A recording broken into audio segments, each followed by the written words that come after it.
Hello everyone and welcome to part 3 of What If Shockwave Betrayed Megatron. So without further ado, let's get right to it. So we start this part off with Shockwave, as he walks through his offside laboratory, making sure all the Predacons are good to go. Over comes, he's like, Knockout, send the synthetic energon. The last thing I need to make my army fully operational. So Knockout and Breakdown Silas come down with synthetic energon and the Predacon watches. Soundwave is typing into the computers, making sure everything's functioning properly in the inside of the Predacons' minds. Silas hands some synthetic energon to Arachnid, and Arachnid's eyes are still kind of twitching. And Arachnid begins injecting the synthetic energon into the Predacon tubes. And we see the Predacon peek in from the shadows of the cave, and all they see is the eyes. And then it begins walking in. Arachnid walks into the path of the Predacon, casually just doing work, And the Predacon screeches at her, which pretty much causes Arachnid to fall back down in fear of the Predacon.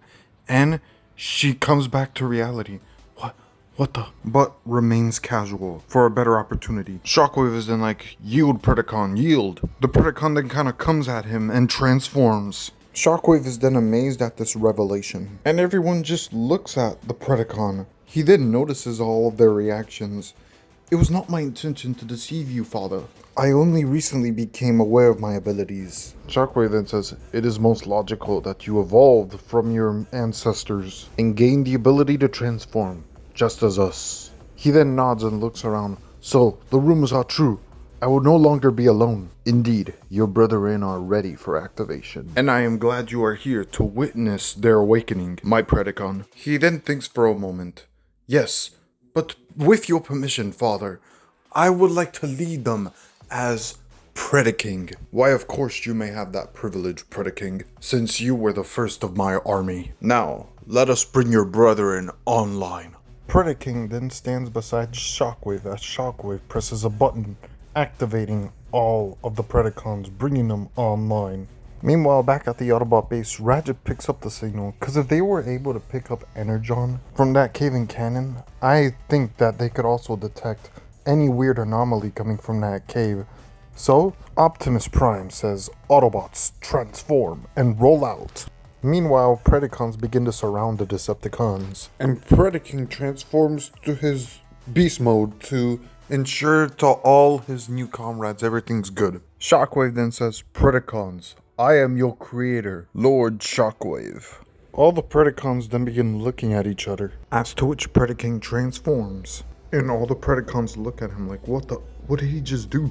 And then Predaking makes some sort of speech. A speech of leadership, which starts making all the Predacons start looking to Shockwave and Predaking as their leaders. Soundwave then begins detecting Autobot signals outside. Predaking then says, the Autobots are our enemies.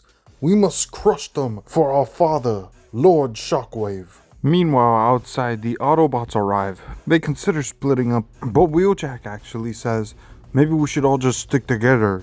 We can all handle anything together, rather than alone. To which the Autobots move in, with Optimus and Ultra Magnus going in first, and Wheeljack actually being behind everybody. As to which the Autobots walk into the laboratory, where they just see the Decepticons standing. The Autobots recommend a surrender immediately. A logical assumption, if it were not for. As to which from above, Predaking swoops down, along with all the Predacons. As to which Ultra Magnus brings out the Forge, ready to fight Predaking, but Predaking rams at him and transforms before the eyes of the Autobots. He then looks at Ultra Magnus in rage.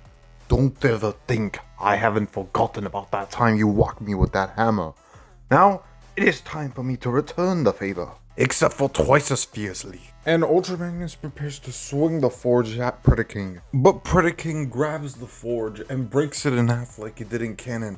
And he uses the sharp half that's broken and repeatedly starts stabbing Ultra Magnus. Noticing the Autobots begin getting overwhelmed, Optimus starts calling a retreat. The Autobots begin to retreat through a ground bridge. Optimus then runs, but he looks back to look for Magnus, but then he just sees Predaking stab Magnus in the spark, killing him. Smokescreen tries to run through the ground bridge, but he is grabbed by 2 Predacons, and they break his arm with the face shifter. And the 2 transform and start speaking to each other.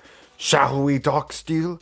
Let's rip him to shreds, Skylings. By the way, guys, all this is happening in under pretty much 5 seconds. And Optimus reacts to both the Predacons begin to transform and Smokescreen's death as we see Skylings and Darksteel literally rip him into 2, killing him. Optimus within a few seconds is angry and ready to avenge his 2 fallen Autobots. Ratchet and Bumblebee begin to pull him through the ground bridge forcefully.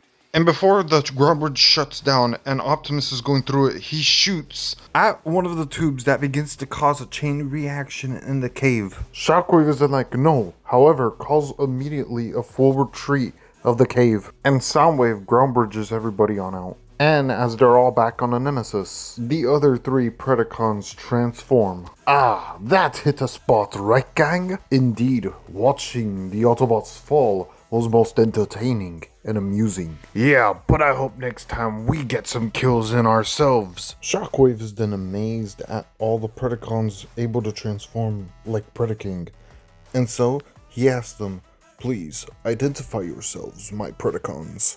Darksteel, Skylynx, Grimwing, Twin Strike, Ripclaw. Welcome, my brave Predacons. Knockout then steps up to him. You know, it's a real shame we didn't get to finish off all the Autobots. We will get them. They have not escaped our wrath.